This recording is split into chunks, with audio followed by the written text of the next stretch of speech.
Ma'am प्रणाम। Savitri ma'am प्रणाम।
जय श्री राधे गुरवः प्रणामः। गुरवः प्रणामः।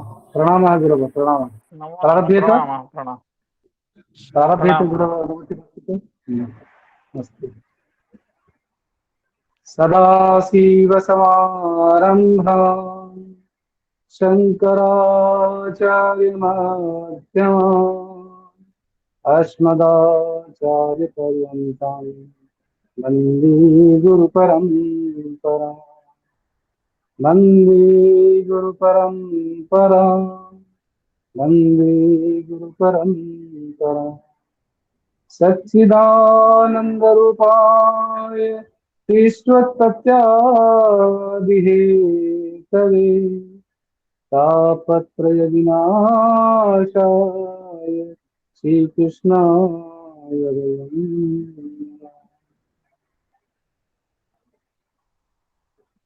भागवत मकरंद मिलिदानंदम के इस सायंकालीन सत्र में व्यासासन पर विराजमान आचार्य गुरुदेव नरोत्तम प्रभु जी के चरणारविंद में प्रणति पुरस्कार समुपस्थित आचार्य हमारे हरे कृष्ण प्रभु जी तथा उनके चरणारविंद पर प्रणति निवेदन करते हुए और आज इस सायंकालीन सत्र में समवेत सभी भागवत सुधा पिपासु भक्तजन गुणीजन वैष्णवी संप्रदाय के सज्जन मातृजन एवं सभी अग्रज, आप सभी के चरणों में मेरा विनम्र प्रणाम। साथ ही हम ये भाग्यशाली हैं कि हमें नित्य प्रतिदिन इस लीलाधर मायाधर भगवान श्री कृष्ण की अलौकिक कथा का श्रवण हमें प्राप्त हो रहा है, इसलिए हम आचार्य जी के ऋणी हैं। प्रसंग यह है कि श्रीमद् भागवत महापुराण के प्रथम स्कंध के अष्टम अध्याय के अंतर्गत जब अपने पौत्र वधु उत्तरा के गर्भावस्थित अपौत्र परीक्षित की रक्षा करते भगवान श्री कृष्ण ब्रह्मास्त्र से, तो उससे पहले से ही जो विनीत है, पहले से जो समर्पित है भगवान श्री कृष्ण को प्रति, ऐसा नहीं कि वो ऐसी कारणवशतः हो उनकी स्तुति कर रहे हैं, क्योंकि पहले से ही समर्पित है। वो भगवान श्री कृष्ण यद्यपि भगवान श्री कृष्ण के बुआ है, लेकिन तो भगवान श्री कृष्ण की जो अलौकिकता को अच्छी तरह समझती थी माता कुंती। अब माता कुंती तो भगवान श्री कृष्ण की जो स्तुति कर रही है उस प्रसंग है, उस स्तुति के प्रसंग में जैसे कि आचार्य जी ने हमें समझाया कि भगवान श्री कृष्ण के अनेक जो नाम दिए, जो अनवर्थ नाम है, तो सार्थक नाम है। जैसे कि एक शब्द है उनका कृष्ण है और वही गोविंद है।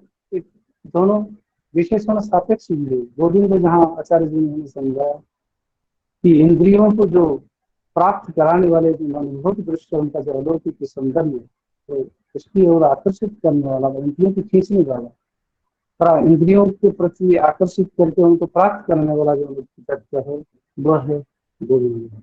और वही कृष्ण कसरत की कृष्ण है, इंद्रियों को खींचने वाला है। और आगे जा करके जब 23 और 24 दो पद्यों की हमें व्याख्या करके चक्रवर्ती पाद आदि आचार्य उनके टीका के अनुरूप और विशद भाव से हमें व्याख्यान का श्रवण कराया। उसमें जाके ऋषिकेश, जो कि सबसे पहले संबोधन करते ऋषिकेश, वो भी वही ऋषिका नाम ऋषिकेश है, इंद्रियों के मालिक। सब इंद्रियातीत हैं, सब इंद्रियों को वशीभूत कर लेना,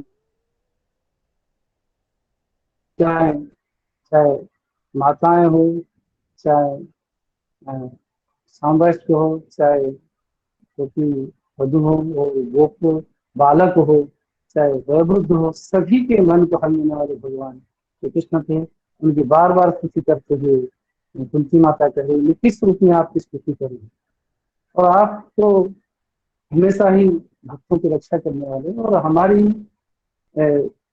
मेरे पुत्रों के साथ मेरी ऐसी रक्षा कर रहे हैं। आपने तो अपनी माता की भी, पिता की भी ऐसी रक्षा नहीं की थी, क्योंकि कंस, जो कि वो पिता कंस के द्वारा पीड़ित थी अपनी माता, तो देवकी महा, तो छोटा सा कार्य आपने किया था, लेकिन हम तो बड़े बड़े विपत्तियों में पड़े हैं।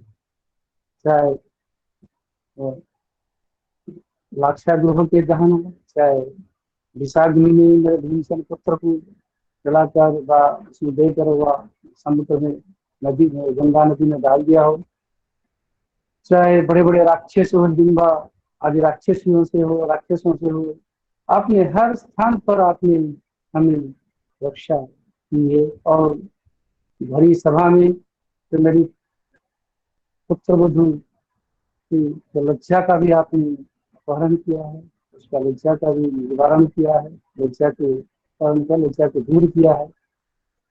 तो ये आपकी महिमा है।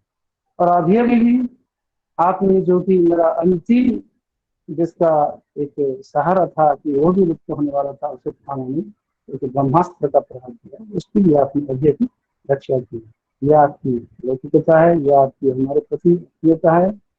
और कुछ भी नहीं, मैं इतना, मैं कुछ बहुत कुछ मंत्रहीन क्रियाहीन की तरह है, भक्तिहीन की तरह मेरी न उतनी भक्ति है, न मेरी उतनी मंत्र शक्ति है।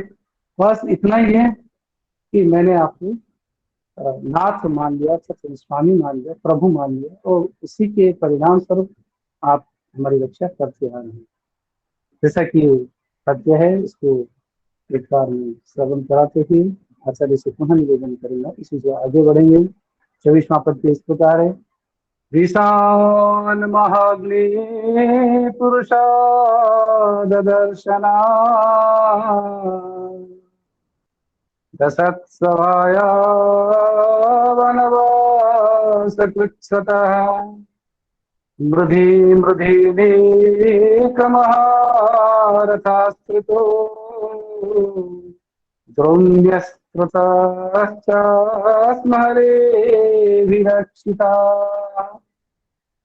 हरे कृष्ण कृष्ण कृष्ण हरे हरे, हरे राम राम राम हरे हरे। पुनः पुनः आचार्य जी को चरणारविंद में प्रणाम करते हुए निवेदन कि आगे हमें इस आगे हमें इस भक्ति सुधा का पान कराने के लिए हम क्या करने पुरुषार्थ करें। नमो नमः। अज्ञानतिमिरान्धस्य ज्ञानाञ्जना शलाकया चक्षुरुन्मिलितं येन तस्मै श्रीगुरवे नमः। श्रीचैतन्यमनोभीष्टं स्थापितं येन भूतले स्वयं रूपः कदा मह्यं ददाति स्वपदान्तिकम्। वन्देऽहं श्रीगुरो श्रीयुतपदकमलं श्रीगुरो वैष्णवांश्च श्रीरूपं साग्रजातं सहगणरघुनाथान्वितं तं सजीवं साद्वैतं सावधूतं परिजनसहितं कृष्णचैतन्यदेवं श्री राधा कृष्ण पादान् सहगण ललिता श्री विशाखान्वितांश्च। हे कृष्ण करुणा सिंधु दीनबंधो जगत्पते गोपेश गोपिका कांत राधा कांत नमोस्तुते। तप्त कांचन गौरांगी राधे वृंदावनेश्वरी वृषभानुसुते देवी प्रणमामि हरिप्रिये। नमो महावदान्याय कृष्ण प्रेम प्रदायते कृष्णाय कृष्ण चैतन्य नाम्ने गौरत्युषे नमः। वाञ्छाकल्पतरुभ्यश्च कृपा सिन्धुभ्यैव च पतितानां पावनेभ्यो वैष्णवेभ्यो नमो नमः।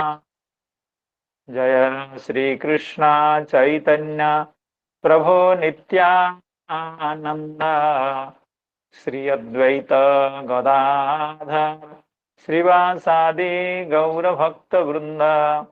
हरे कृष्ण कृष्ण कृष्ण हरे हरे हरे राम राम राम हरे हरे। नमः ओं विष्णुपादाय कृष्णप्रेष्ठाय भूतले श्रीमते भक्तिवेदांत स्वामिन्निति नामिने। नमस्ते सारस्वते देवे गौरी प्रचारिणे निर्विशेष शून्यवादी पाश्चात्य देशतारिणे। यं प्रव्रजन्तमनुपेतमपेतकृत्यं द्वैपायनो विरह कातराजुहाव पुत्रेति तन्मयतया तरबोभिनेदुस्तं सर्वभूतहृदयं मुनिमानतोऽस्मि। नारायणं नमस्कृत्य नरं चैव नरोत्तमं देवीं सरस्वतीं व्यासं ततो जयमुदीरये। सायंकालीन इस कथा सत्र में समवेत समस्त भक्तजनों वैष्णवजनों श्रीमद् भागवत कथा रस पिपासु सुधी जनों के चरणों में मैं बारंबार सभक्ति का सश्रद्धा प्रणाम निवेदन करता हूँ। हमारे प्रिय मित्र श्री उपाध्याय जी अभी कल की कथाओं का संक्षेप से वर्णन कर रहे थे। तो कल हम यह श्रवण कर रहे थे कि कुंती मैया, कुंती माता भगवान की स्तुति कर रही है और कल कुंती माता ऐसा बता रही थी कि हे कृष्ण, आपने जिस तत्परता के साथ, जिस निष्ठा के साथ मेरी आपने रक्षा की, उस तरह की रक्षा देवकी को प्राप्त नहीं हुई थी। अर्थात देवकी की जितनी रक्षा आपने नहीं की उससे ज्यादा चढ़ बढ़ करके मेरी रक्षा आपने की, क्योंकि मैं अत्यंत दीनहीन थी, मैं अत्यंत असहाय थी। इसलिए शायद आपकी कृपा मेरे पर अधिक हुई। ये मेरी कोई भक्ति के कारण नहीं है या कोई ज्ञान के कारण नहीं है। मैं बहुत बड़ी विदुषी हूँ, इसके चलते आपने हमारे ऊपर कृपा नहीं की, या आपकी मैं बहुत भक्ता हूँ, बहुत बड़ी भक्ता हूँ, इस कारण से भी आपकी कृपा हमारे ऊपर नहीं हुई। लेकिन एक ही कारण है कि मैं अत्यंत दीनहीन हूँ और भगवान हमेशा दीन बंधु हुआ करते हैं। मैं अत्यंत दीन थी, मैं अत्यंत दीन हूँ, मैं अत्यंत असहाय हूँ, इसलिए मैं अत्यंत असहारा हूँ, इसलिए शायद आपने हमारे ऊपर ऐसी कृपा की। और देवकी को तो आपने एक ही विपत्ति से उसकी रक्षा की। देवकी की रक्षा आपने एक ही विपत्ति से की, वह विपत्ति थी कंस के द्वारा उनका कारागार में बद्ध कर दिया जाना। तो उस एक विपत्ति से आपने देवकी की रक्षा की, मेरे तो अनंत विपत्तियों से रक्षा की। और इसीलिए कहा गया कि विपद गणात त्वयैव नाथेन मुहुर विपद गणात। विपदों का जो गण है, विपत्तियों का जो गण है, समुदाय है, उनसे आपने रक्षा की। फिर उसके बाद अगले श्लोक में, जिसका हम लोग कल अंत में पाठ कर रहे थे, उस श्लोक में विपत्तियों का जो गण है, विपत्तियों का जो समुदाय है, किन किन विपत्तियों से भगवान ने कुंती माता की सपुत्र की, उनके पुत्रों के साथ रक्षा की, उसका एक उदाहरण दे रहे हैं।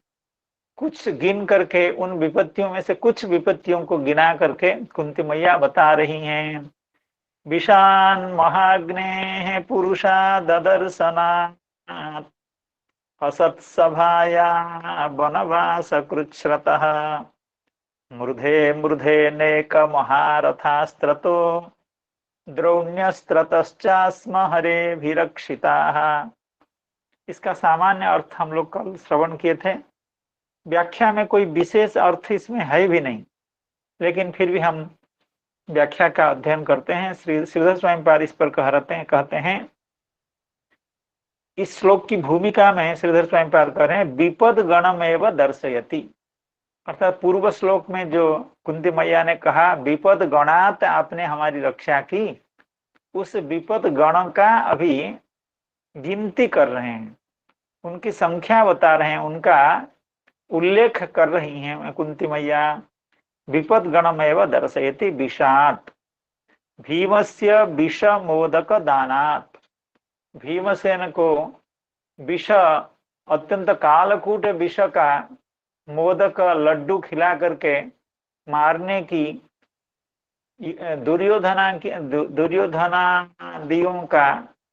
दुर्योधन प्रवृत्तियों की जो कुचक्र था, जो चक्रांत था, उस विष से आपने भीमसेन की रक्षा की। विषात महाग्ने है, महाग्नि कहने से जतुगृह दाह से, जतुगृह दाह कोई सामान्य अग्नि नहीं थी, वो पूरा घर जतु से बनाया हुआ था, लाख से बना हुआ था। उसमें सामान्य थोड़ा सा भी आग का संस्पर्श से वो पूरा घर जल गया, तो वो महाग्नि था। उससे भी हम सबको, मेरे पुत्रों के साथ मेरी आपने रक्षा की। पुरुषाद दर्शनात्, पुरुषादाः हिडिम्बादयः। हिडिम्ब नामक राक्षस से भेंट हो गई थी पांडवों को, तो हिडिम्ब और उसकी एक बहन है हिडिम्बा, उससे तो भीमसेन ने शादी कर ली। लेकिन पहले जो हिडिम्ब था उसका भाई, वो पांडवों का वध करने के लिए तैयार हुआ था, प्रस्तुत हो रहा था। तो उस हिडिम्बादि राक्षस, ऐसे कई राक्षसों से आपने हमारी रक्षा की। जब हम जंगल में भटक रहे थे, दर दर भटक रहे थे, असहाय होकर के जंगल में हम जब वनवास कर रहे थे 12 वर्ष तक, तो वहां राक्षसों से आपने ही हमारी रक्षा की। पुरुषाद, पुरुषाद शब्द का अर्थ है राक्षस। क्यों? पुरुषान अदंती, जो मनुष्य को खा जाते हैं, अर्थात नरभक्षी राक्षसों से आपने हमारे पुत्रों की रक्षा की। तेषाम दर्शनात्, अर्थात उनके दर्शन से। अब बात है कि दर्शन में क्या समस्या है। कोई राक्षस अगर हमको दर्शन कर ले तो वो कोई बहुत बड़ी समस्या नहीं है। इसलिए इस दर्शन शब्द की व्याख्याकार कर रहे हैं भय से, अर्थात उनके आक्रमण भय से, वो उनका हानि करने का जो भय था उससे। श्री वीर राघवाचार्य ने दर्शनात् इसकी व्याख्या की भयात। पुरुषाद दर्शनात् असत सभाया, असत सभा तो द्यूत सभा है, जहाँ पर जुए का खेल हो रहा था, और वहाँ सब कुछ अविचार हो रहा था, यहाँ तक कि द्रौपदी के प्रति घोर अन्याय, घोर अविचार हो रहा था। वहां आप साक्षात आकर के द्रौपदी को वस्त्रदान करके आपने उसकी लज्जा की, रक्षा की, एवं दुष्टों का जो कुचक्र था उसका आपने खंडन किया, उसका आप निराश किया आपने।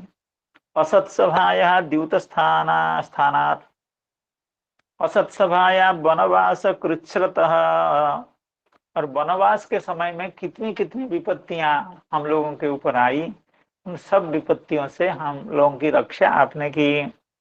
मूर्धे मूर्धे नेक महारथास्त्र, तो मूर्ध, मूर्ध शब्द का अर्थ है युद्ध, तो मूर्धे मूर्धे अनेक युद्धों में, ये महाभारत युद्ध ही इतना दिन तक चला, तो प्रत्येक दिन यह संशय होता था कि कहीं हमारे पुत्र मारे न जाएं। और भीष्मदेव ने तो प्रतिज्ञा कर ली थी कि मैं कल अर्जुन का वध करके ही युद्ध क्षेत्र से वापस आऊंगा। और भीष्म की प्रतिज्ञा वह अटल होती है, वो सत्य होती है, लेकिन फिर भी आपने अपनी कृपा से अर्जुन की रक्षा कर दी, हमारे पुत्रों की रक्षा कर दी। तो मूर्धे मूर्धे अनेक महारथास्त्रतः, एक एक भीष्म द्रोणादि वो बड़े बड़े नक्र जैसे थे। कहा गया ना, भीष्म द्रोण तटा जयद्रथ जला गांधार नीलोत्पला शल्य ग्राहवती, अर्थात शल्य, द्रोण, भीष्म आदि ये सब बड़े बड़े नक्र जैसे भयंकर अत्यंत सामर्थ्यवान थे, जो कभी भी हमारे पुत्रों को, हमारे पुत्रों का विनाश कर सकते थे, उनको निगल सकते थे, उनका प्राण हर सकते थे, उनका वध कभी भी कर सकते थे, अनायास कर सकते थे। अत्यंत भयंकर वीर थे, बहुत बड़े बड़े योद्धा थे, जिनके वीरत्व के सामने देवता लोग भी लज्जित होते थे। एवं ऐसा भी देखा जाता है कि स्वर्ग में कभी कोई विपत्ति आई हो तो ऐसे वीरों का निमंत्रण करके देवता लोग स्वर्ग की रक्षा करते थे। तो ऐसे बड़े बड़े वीरों के कोप से, वीरों के शस्त्रास्त्र से आपने हमारे पुत्रों की रक्षा की। और अभी अभी ये द्रोण पुत्र जो अश्वत्थामा है उनसे भी रक्षा की। अभितः रक्षितः, हरे अभिरक्षितः, अभितः चारों ओर से, हर तरह से आपने हमारे पुत्रों की रक्षा की। द्रौण्यस्त्रतश्च आस्म, श्रीधर स्वामी पाद कहते हैं आस्म नाम अभवाम रक्षिताः रथ महारथास्त्रतः, महारथों के अस्त्रों से, अभितः हर तरह से, चारों ओर से, रक्षिताः आस्म, आस्म माने अभवाम, हम रक्षित हुए। हाँ, आसम, आस्व, आस्म, वयम रक्षिताः आस्म। तो ऐसी व्याख्या से श्रीधर स्वामी पाद कर रहे हैं। चक्रवर्ती पाद इसमें कोई नई बात कुछ भी नहीं कह रहे हैं, केवल एक बार पढ़ देते हैं। विपद गणमेव दर्शयति विषात्, भीमस्य विषमोदक दानात्, महाग्नेः जतुगृह दाहात्, पुरुषादा हिडिम्बादयः राक्षसः असत्सभाया द्यूत स्थानात्। श्रीधर स्वामी पाद ने जो कुछ कहा है उन्हीं शब्दों को आक्षरिक रूप से श्री चक्रवर्ती पाद ने यहाँ पर लिख दिया। उनका अपना यहाँ कुछ भी विशेष नहीं है। विषान् महाग्नेः पुरुषा ददर्शनात्, असत्सभायां वनवास कृच्छ्रतः, मूर्धे मूर्धे नेक महारथास्त्रतो, द्रौण्यस्त्रतश्चास्म हरेभिरक्षिताः, विपदः सन्तु न शश्वत्, तत्र तत्र जगद्गुरो, भवतो दर्शनं यत्स्यात् अपुनर्भव दर्शनम्, विपदः सन्तु ताः शश्वत्, तत्र तत्र जगद्गुरो, भवतो दर्शनं यत्स्यात् अपुनर्भव दर्शनम्। श्लोक में कहीं कहीं विपदा सन्तु नः शश्वत है कहीं कहीं ताह है, विपद संतु ताह सस्वत या विपद संतु न सस्वत। यह चाहे पाठ जैसे भी हो, यह जो पद्य है ये विश्वविख्यात पद्य है। अर्थात श्रीमद् भागवत में जब स्तुतियों की चर्चा की जाती है, सबसे पहले कुंती महारानी की स्तुति की चर्चा की जाती है। और कुंती महारानी की स्तुति के प्रसंग में लोग अवश्य इस पद्य का उल्लेख करते हैं। ये विश्वविख्यात पद्य है। विपदः सन्तु नः सस्वत तत्र तत्र जगद्गुरो भवतो दर्शनम यत् स्यात् अपुनर्भव दर्शनम। ऐसी प्रार्थना शायद इतिहास में किसी ने भी नहीं की कि हे भगवान, हे जगत गुरु, हे परम गुरु, हे जगत रक्षक, हे जगन्नाथ, ताः विपदः तत्र तत्र सस्वत सन्तु। अर्थात जैसी विपत्तियां आज तक हमारे ऊपर आई थी, वैसी ही विपत्तियां हमारे ऊपर हमेशा बनी रहें। मेरे जीवन में हमेशा विपत्तियों का आगमन होता रहे। विपदः सन्तु ताः या नः, वे विपत्तियां हमारी हमेशा बनी रहें। सस्वत तत्र तत्र, यानी कहीं भी हम जाएं, किसी भी स्थिति में रहें, तो हमारे ऊपर विपत्तियों का ढेर उपस्थित हो। विपत्तियां, अनंत विपत्तियां हमारे ऊपर आ पड़े। क्यों? भवतो दर्शनम यत् स्यात्। कुंती मैया कह रही हैं, यत् भवतः दर्शनम। यत् शब्द का अर्थ है यासु, यासु विपत्तिसु। कुंती मैया कह रही है, मैंने यहाँ तक, अभी तक मेरे जीवन में अभी तक मेरा यह अनुभव है, जब जब विपत्ति हम लोगों के ऊपर आती है तो आप तुरंत आकर के उपस्थित हो जाते हैं। और ये देखिए, अभी समस्त विपत्ति समाप्त हो गई है। हमारे पुत्र को आपने राज्याधिकार दे दिया है और आप कह रहे हैं कि मैं द्वारिका जा रहा हूं। इसका यह मतलब हुआ, हमारी संपत्ति के समय, हमारे खुशी के समय में आप हमारे साथ नहीं हुआ करते हैं। आप तो हमारी विपत्ति के समय ही हमारे साथ हुआ करते हैं। तो इसलिए ऐसी संपत्ति से मुझे कोई प्रयोजन नहीं है। मुझे तो आपसे प्रयोजन है, आपके दर्शन से प्रयोजन है, आपके संग से प्रयोजन है, आपकी कृपा से प्रयोजन है। आपको मैं निहारती रहूं, आपका दर्शन करती रहूं। नमः पंकजनाभाय नमः पंकज मालिने। आपका पद्म से, पद्म जैसे आपके समस्त अवयवों पर मेरी नजर हमेशा बनी रहे। मेरी दृष्टि में आपके नेत्र कमलों में मेरी दृष्टि बनी रहे। आपके चरण कमलों में मेरा नेत्र हमेशा लगा रहे। आपके कर कमलों में मेरा नेत्र हमेशा लगा रहे। आपके नाभि कमलों में मेरा नेत्र लगा रहे। आपके गले में लक्ष्मी माता के द्वारा दी हुई जो पद्म की माला है, उस पर हमारी नजर हमेशा बनी रहे। तो मैं तो यही चाहती हूँ। विपदः सन्तु नः सस्वत तत्र तत्र जगद्गुरो भवतो दर्शनम यत् स्यात् अपुनर्भव दर्शनम। कहती हैं, भवतः दर्शनम यत् स्यात्। यत् माने यासु, यासु विपत्सु भवतः दर्शनम भवति। आपका दर्शन विपत्तियों के समय में होता है। और वो दर्शन कैसे? अपुनर्भव दर्शनम, अर्थात जिस दर्शन से, जिस साक्षात्कार से, श्री कृष्णचंद्र भगवान के जिस दर्शन से फिर संसार के दुखों का दर्शन नहीं हुआ करता है। भगवान का दर्शन अगर बना रहे तो संसार के समस्याओं का दर्शन नहीं होता है। संसार की समस्याओं का दर्शन तो तभी होता है जब भगवान से हम अपना मुख को वापिस ले लेते हैं, फिरा लेते हैं। विमुख हो जाते हैं। जीव जब भगवत विमुख होता है तब उसको संसार के दुखों का दर्शन होता है, दुखों का अनुभव होता है। तो कुंती मैया वही बात कह रही है, दर्शनम यत्स्यात्, कैसा दर्शन है उसका विशेषण दे रहे हैं, अपुनर्भव दर्शनम, अर्थात पुनर्भव का दर्शन नहीं होता है।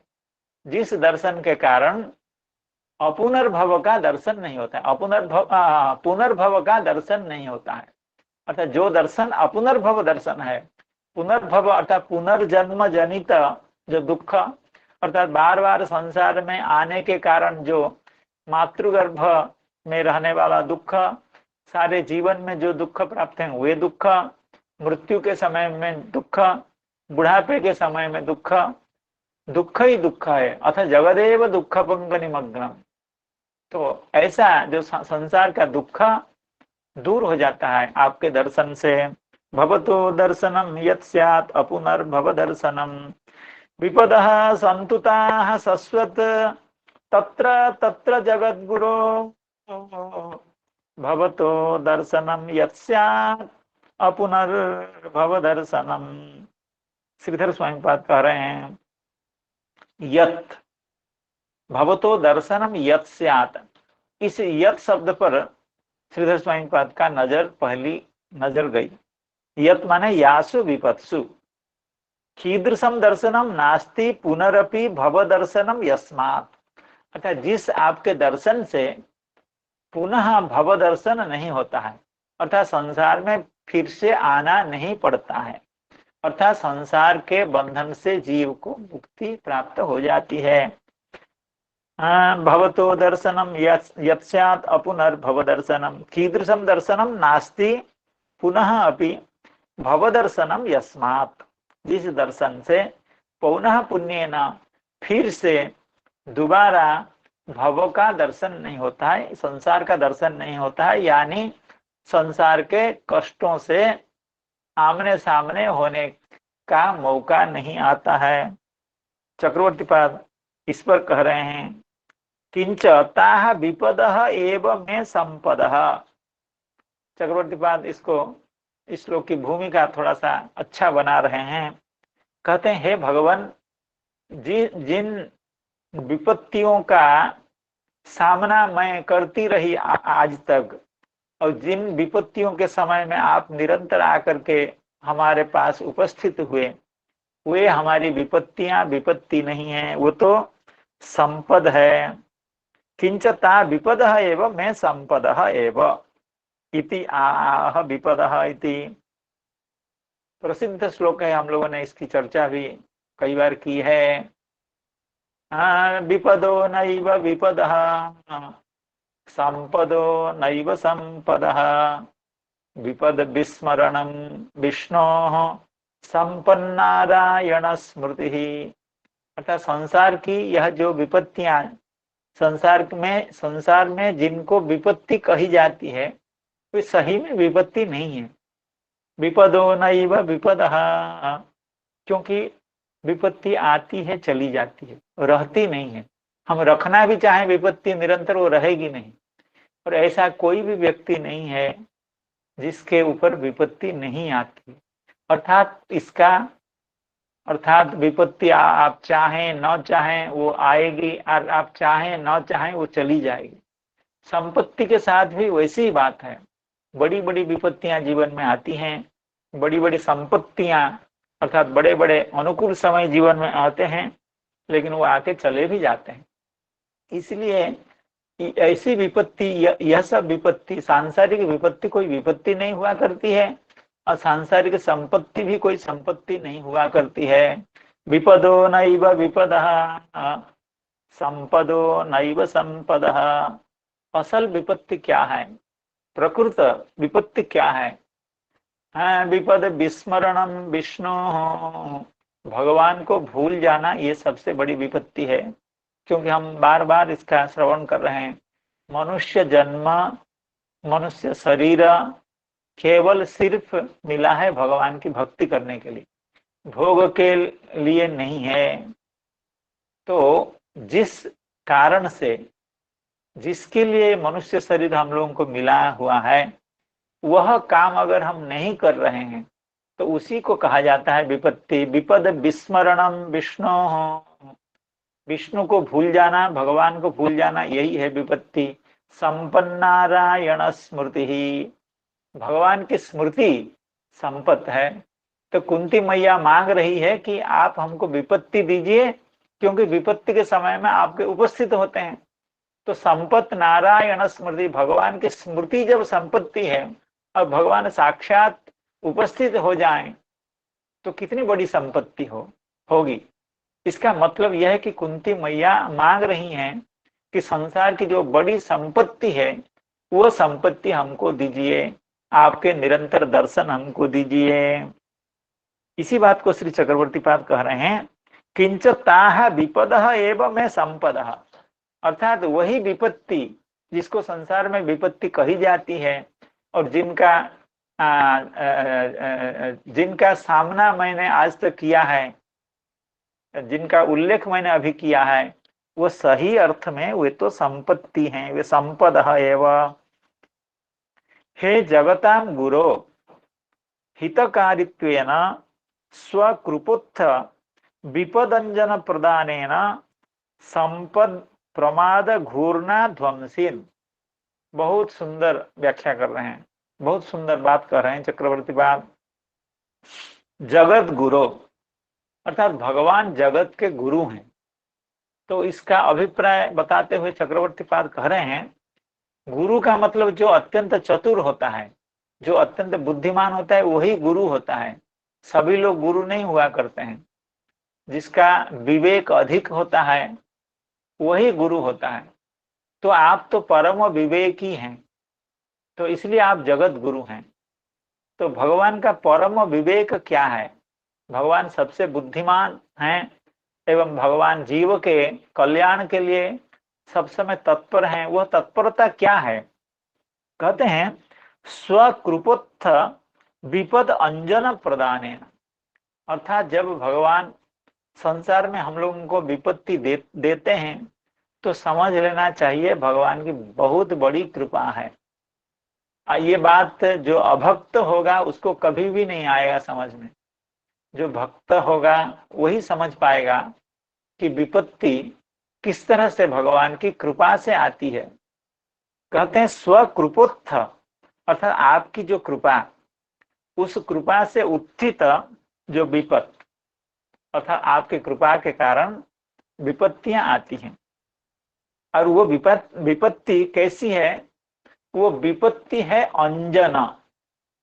अंजन का मतलब ऐसे तो आंख में लगाने वाले जो काजल है उसको अंजन कहते हैं।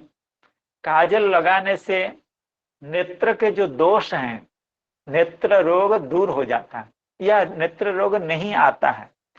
जो लोग हमेशा काजल लगाया करते हैं तो उनको नेत्र रोग की संभावना कम होती है और नेत्र रोग दूर हो जाता है।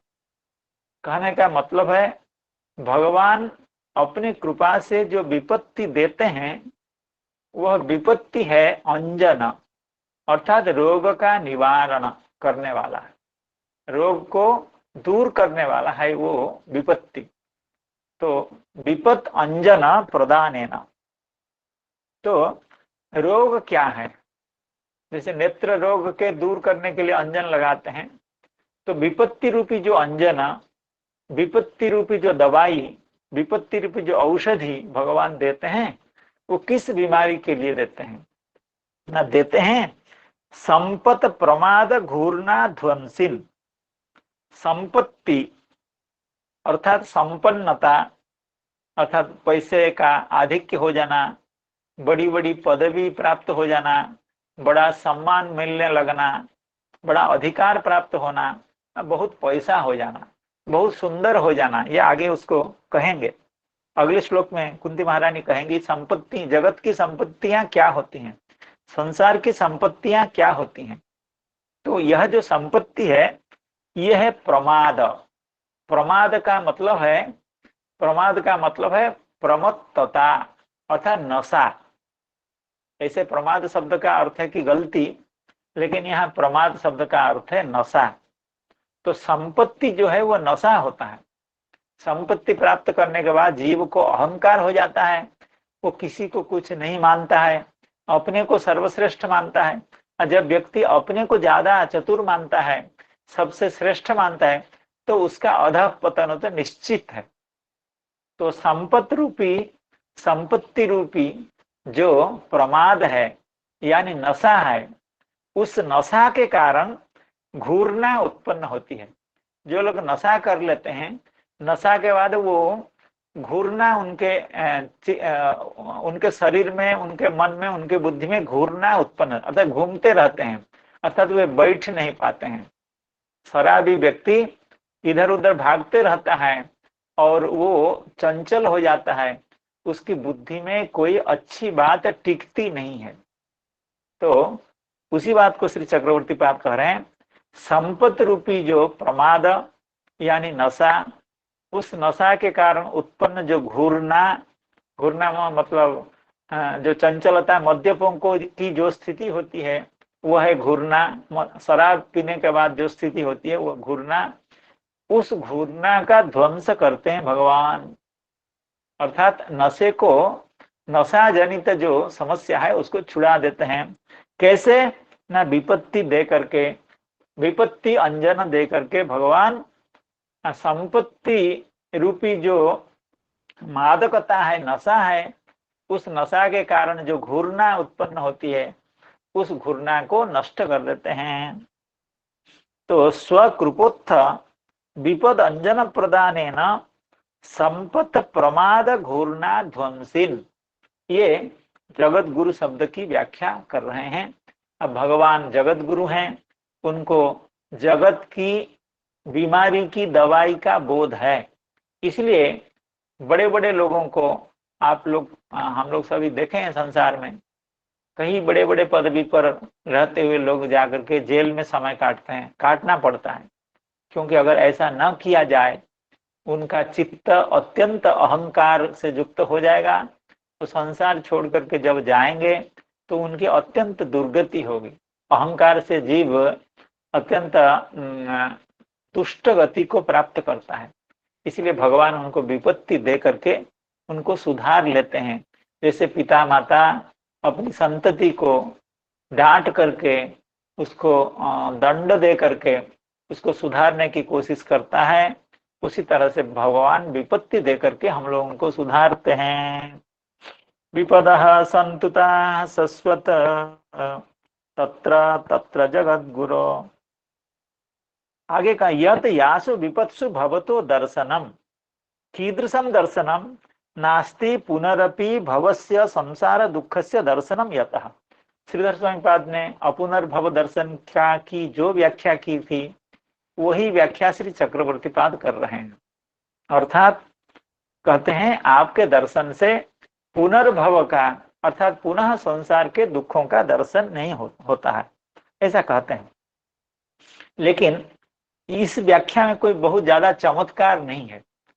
भगवान के दर्शन से संसार दुखों की निवृत्ति हो जाएगी, संसार के दुख चले जाएंगे, तो ये तो सामान्य बात है, ये तो जानी सुनी बात है, इसको कोई नई बात नहीं, इसमें कोई चमत्कार नहीं है। अब जीव गोस्वामी पाद बहुत सुंदर अर्थ करते हैं, बहुत चमत्कार वाला अर्थ करते हैं। अपुनर्भव दर्शनम, बहुत उसमें रसिकता है और भगवान के दर्शन का जो गौरव है वो प्रकाशित होता है। भवतो दर्शनम यत्स्यात्, हे भगवान, हे जगत गुरु, आपका दर्शन कैसे है? अपुनर्भव दर्शनम। अपुनर्भव दर्शन का अर्थ करते हैं अन्यत्र कुत्रापि ईदृश माधुर्या भावात् पुनर्न जातम दर्शनम साम्य प्रतीतिर यस्य तत् अपुनर्भव दर्शनम। तो श्री जीव गोस्वामी पाद का अभिप्राय क्या है? कहना है कि यह जो आपका श्री कृष्ण अवतार है, इस अवतार में आपका जो स्वरूप है, आपकी जो लीला है, आपका जो माधुर्य है, यह स्वरूप भगवान के और किसी भी अवतार में पाया नहीं जाता है। सुबह हम लोग श्रवण कर रहे थे श्री हरे कृष्ण प्रभु जी का वो जो श्लोक, गोपी द्रुगु सवदृशी ही, हरे कृष्ण प्रभु अगर उसको उच्चारण कर दें तो अच्छा रहेगा वो श्लोक।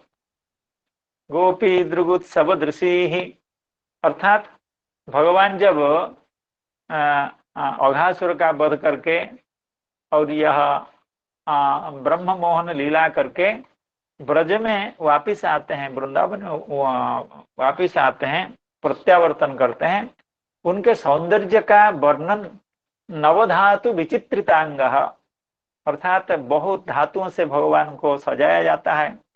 हरे कृष्ण प्रभु सुबह बता रहे थे कि जब भगवान वृंदारण्य में अरण्य में गोचारण के लिए, वत्स चारण के लिए जाते हैं, तब माता उनको सजा देती हैं, गोपियां सजा देती हैं, और जब शाम को वृंदावन से वापिस आते हैं उस समय सखा बालक भगवान को सजाते हैं।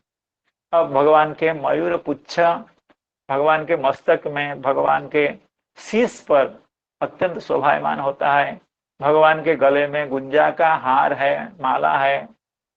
अर्थात यह जो भगवान श्री नंदनंदन का अवतार, श्री कृष्ण अवतार, ये अत्यंत दिव्य अवतार है, और ऐसा दर्शन किसी और अवतार में भगवान नहीं देते हैं।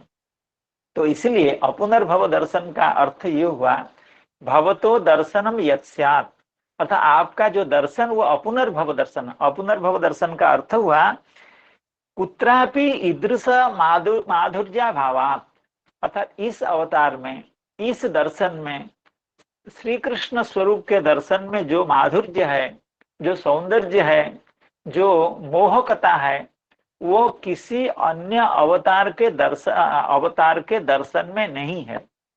तो ईदृश माधुर्य भावात पुनः न जातम दर्शनम, अर्थात ऐसा दर्शन और कहीं भी नहीं मिलता है, किसी भी अवतार में नहीं, किसी भी स्वरूप में नहीं है।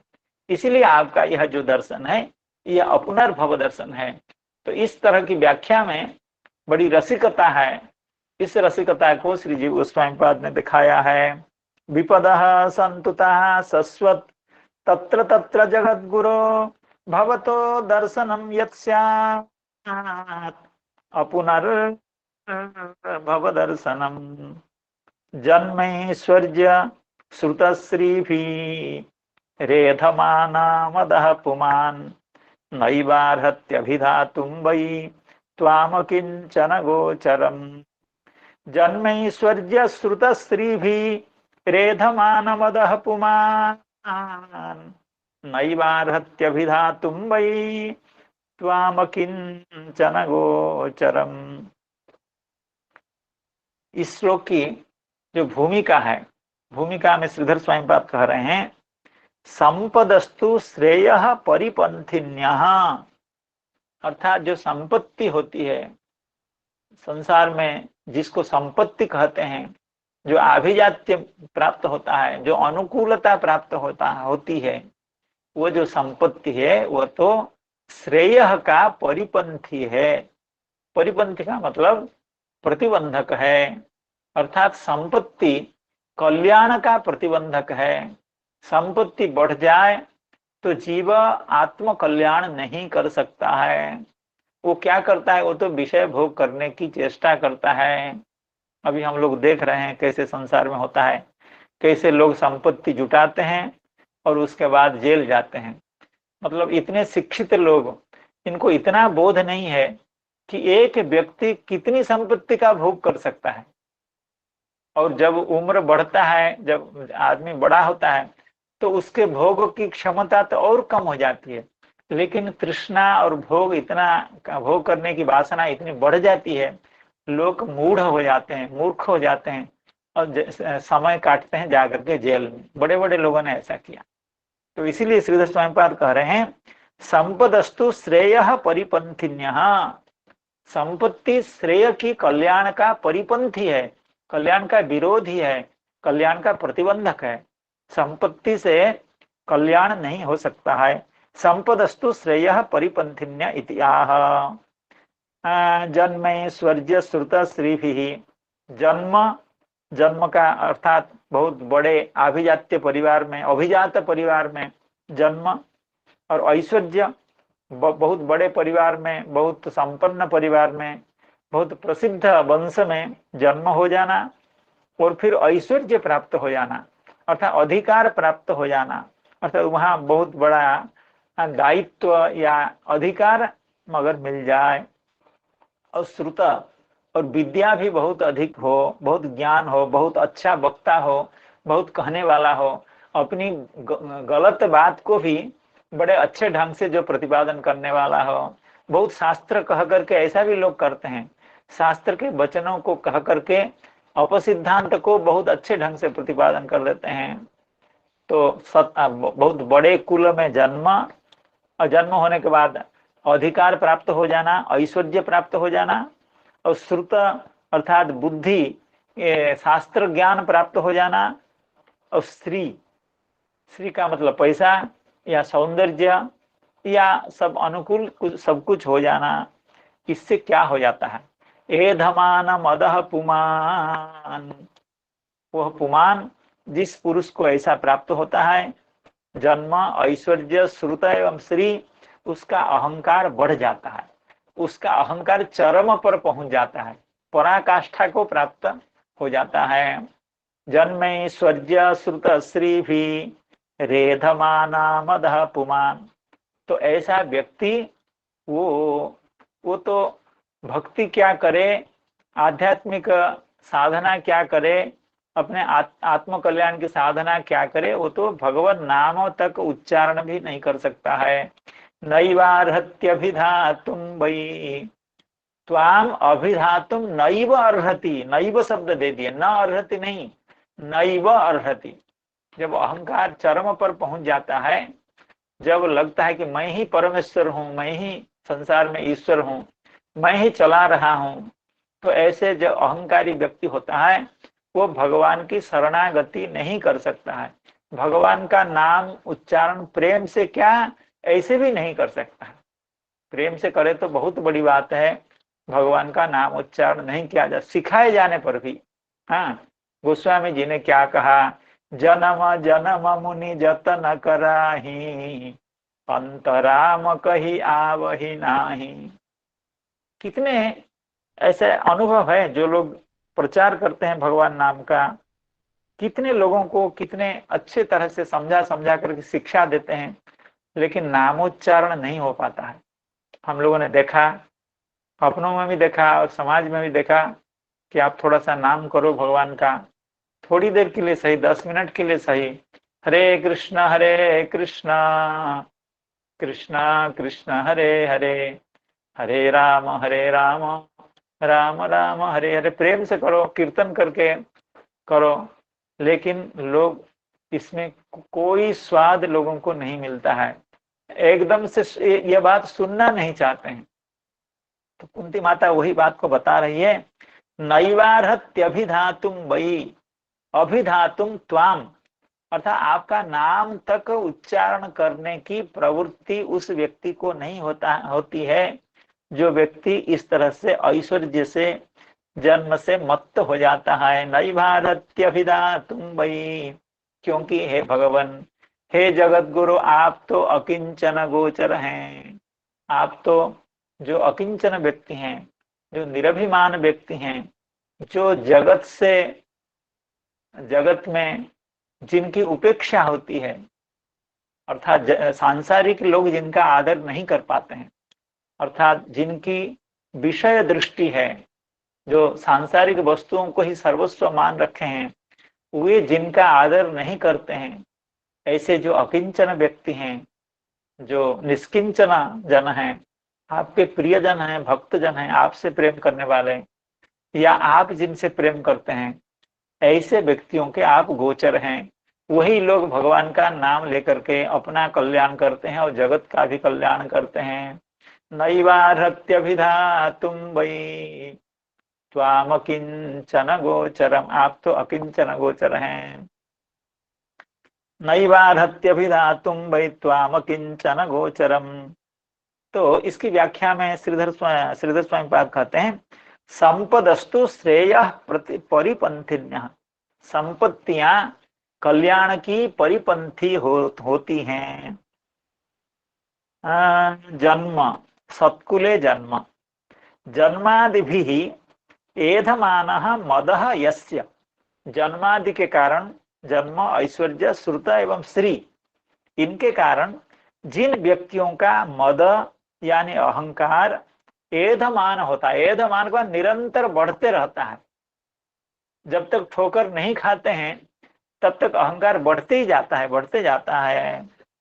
एधमानः मदः यस्य सः अभिधातुम श्री कृष्ण गोविंद इति वक्तुमपि, अर्थात उनको सिखाने पढ़ाने पर भी श्री कृष्ण गोविंद हरे मुरारे ये नाम ये उच्चारण भी नहीं करते हैं, नहीं करते हैं बेचारे। क्या क्या कहा जाए उनके ऊपर। भगवान ने इतना सुंदर अनुकूल परिवेश दिया, पैसा दिया, शरीर सुंदर दिया, जन्म ऐश्वर्य श्रुतश्री सब कुछ दिया, लेकिन भगवान के नाम उच्चारण करने में उनको इतनी कुंठा होती है, इतनी दिक्कत होती है, वो उस बात को सुनना भी नहीं चाहते हैं। अभिधातुम श्री कृष्ण गोविंद इति वक्तुम अपि, उच्चारण भी नहीं करते हैं, क्योंकि हे भगवान आपका नाम का उच्चारण वही कर सकता है, आपकी शरणागति वही स्वीकार कर सकता है। अकिंचना नाम गोचरम विषय भूतम, आप तो अकिंचन के संपत्ति हैं। अब भगवान कहते भी हैं अकिंचना गोचर हैं भगवान, निष्किंचन गोचर हैं, त्वाम अकिंचन गोचरम। श्री चक्रवर्ती पाद कहते हैं लोके संपदः एव विपदः इति आह, अर्थात जिसको संसार में संपत्ति मानी जाती है, जो जो चीज संपत्ति मानी जाती है, जिसको लोग संपत्ति कहते हैं, वो असल अर्थ में सही में वो विपत्ति। लेकिन देखिए कोई आर्थिक संपत्ति है या कोई पद पदवी है तो वो जैसे शास्त्रों में कहा गया है कि वो विपत्ति है, लेकिन अगर व्यक्ति चतुर हो, शास्त्रज्ञ हो, सत्संग उसको प्राप्त हो, तो उसी चीज को वो क्या करता है, वो अनुकूल बना लेता है, वो भक्ति के अनुकूल बना लेता है। ऐसे बहुत बड़े बड़े भक्त देखे गए हैं जो बहुत पैसे वाले हुए। ध्रुव महाराज जी राजा हुए, प्रहलाद भी राजा हुए, और अम्बरीश महाराज जी राजा हुए, तो कितने बड़े बड़े भक्त। अभी युग में, अभी के युग में अमेरिका का जो फोर्ड का मालिक है, क्या अल्बर्ट फोर्ड ना ऐसा कुछ है, तो भगवान के भक्त हैं वो। हमारे गौड़ीय संप्रदाय में वो दीक्षित हैं, भक्ति करते हैं। तो अमेरिका में शायद 2-3 नंबर में उनका नाम आता है, फोर्ड का जो मालिक है। तो उनको भक्ति का समझ में आ गया, अर्थात भक्ति का महत्व को समझ करके इतनी संपत्ति रहने के बाद भी, इतना ऐश्वर्य रहने के बाद भी वे भक्ति में लग गए, भगवान का नाम करने में लग गए। तो ऐसा नहीं कि जन्म ऐश्वर्य श्रुतश्री होने से हमेशा व्यक्ति विमुख हो जाता है या उसकी दुर्गति होती है, ऐसी बात नहीं है। वह अगर बुद्धिमत्ता के साथ साधु संग के कारण वो अगर भगवत भक्ति में लग जाए, भगवान का नाम कीर्तन करे, भक्ति करे, तो उसकी सद्गति अवश्य होती है, भगवान अवश्य कृपा करते हैं। लेकिन उसको चाहिए कि वो भगवान से जुड़े, भक्तों से जुड़े, सत से जुड़े, असत से दूर हो। जगत असत पदार्थ है, ये क्षणिक है, थोड़े दिन के लिए हम यहाँ के मेहमान हैं। हमारा स्वरूप तो चिदानंद स्वरूप है, हम भगवान के अंश हैं। तो जिनके हम अंश हैं उन्हीं के साथ हमको जुड़ करके रहना चाहिए, तब दुर्गति नहीं होती है। संसार के साथ जुड़ने से दुर्गति होती है।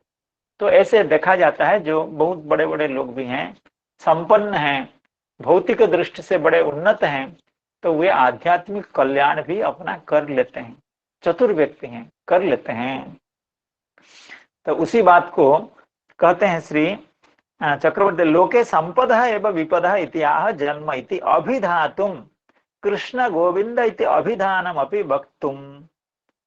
चक्रवर्ती पाद इस पर ज्यादा नहीं लिखे हैं, बल्कि श्रीधर स्वामी पाद ने ज्यादा लिखा है।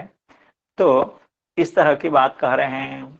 विपदः जन्मे स्वर्य श्रुत श्री भी रेधमान मदः पुमान नैवारत्यभिधातुं वै त्वाम किंचन गोचरम नमो किंचन वित्ताय निवृत्त गुणवृत्तये आत्मा रामाय शांताय कैवल्य पतये नमः।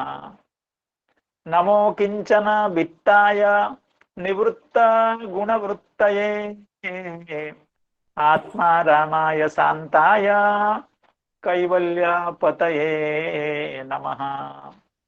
अर्थात कुंती महारानी बार बार यही स्मरण कर रही है कि हमारे बेटे तो राजा हो गए, मैं राजमाता भी बन गई, लेकिन भगवान के साथ मेरा जो संबंध दृढ़ होना चाहिए वो हो नहीं रहा है, क्योंकि मैं कोई ज्ञानी नहीं हूं, मैं कोई बड़ा भक्त नहीं हूं, लेकिन भगवान के साथ मैं इतना तो कर ही सकती हूँ, भगवान का प्रणाम करते हुए, भगवान का नमस्कार करते हुए अपनी कृतज्ञता का निवेदन एवं भक्ति का निवेदन इतना कर सकता हूँ, इतना मेरे लिए संभव है।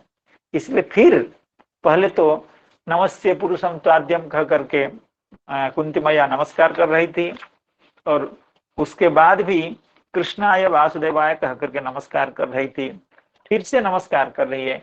नमो किंचन वित्ताय निवृत्त गुणवृत्तये आत्मा रामाय शांताय कैवल्य पतये नमः।